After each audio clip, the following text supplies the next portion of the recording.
The greatest pain of souls in meditation is to find themselves sometimes without a feeling of devotion, weary of it, and without any sensible desire of loving God. And with this is joined the fear of being in the wrath of God through their sins, on account of which the Lord has abandoned them. And being in this gloomy darkness, they know not how to escape from it, it seeming to them that every way is closed against them. When a soul gives itself up to the spiritual life, the Lord is accustomed to heap consolations upon it, in order to wean it from the pleasures of the world. But afterwards, when he sees it more settled in spiritual ways, he draws back his hand, in order to make proof of its love, and to see whether it serves and loves God unrecompensed, while in this world with spiritual joys. Some foolish persons, seeing themselves in a state of aridity, think that God may have abandoned them, or again that the spiritual life was not made for them, and so they leave off prayer and lose all that they have gained.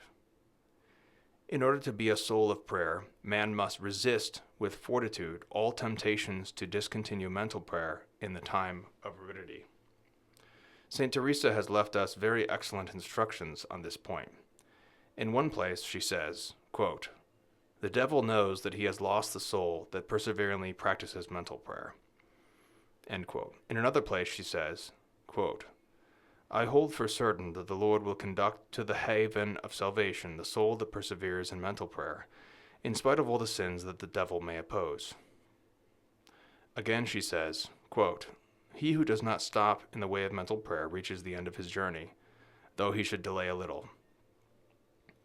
Finally she concludes saying, quote, "By aridity and temptations the Lord proves his lovers. Though aridity should last for life, let not the soul give up prayer. The time will come when all shall be well rewarded." End quote. The angelic doctor says that the devotion consists not in feeling, but in the desire and resolution to embrace promptly all that God wills. Such was the prayer that Jesus Christ made in the Garden of Olives. It was full of aridity and tediousness, but it was the most devout and meritorious prayer that had ever been offered in this world.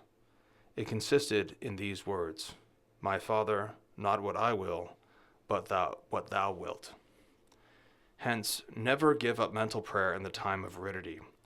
Should the tediousness which assails you be very great, divide your meditation in several parts, and employ yourself, for the most part, in petitions to God, even though you should seem to pray without confidence and without fruit. It will be sufficient to say and to repeat, "My Jesus, mercy. Lord, have mercy on us." Pray and doubt not that God will hear you and grant your petition. In going to meditation, never propose to yourself your own pleasure and satisfaction, but only to please God and to learn what he wishes you to do. And for this purpose, pray always that God may make known to you his will, and that he may give you strength to fulfill it. All that we ought to seek in mental prayer is light to know and strength to accomplish the will of God in our regard. Ah, my Jesus, it appears that thou couldst do nothing more in order to gain the love of men. It is enough to know that thou hast wished to become man, that is, to become like us, a worm. Thou hast wished to lead a painful life of 33 years amid sorrows and ignominies, and in the end to die on an infamous gibbet. Thou hast also wished to remain under the appearance of bread, in order to become the food of our souls. And how is it possible that thou hast received so much ingratitude, even from Christians who believe these truths, and still love thee so little? Unhappy me! I have hitherto been among those ungrateful souls. I have attended only to my pleasures, and have been forgetful of thee and of thy love. I now know the evil I have done, but I repent of it with my whole heart.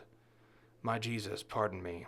I now love thee. I love thee so ardently that I choose death and 1,000 deaths, rather than cease to love thee. I thank thee for the light which thou givest me.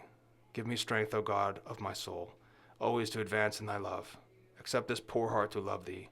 It is true that it has once despised thee, but now it is enamored of thy goodness. It loves thee and it desires only to love thee.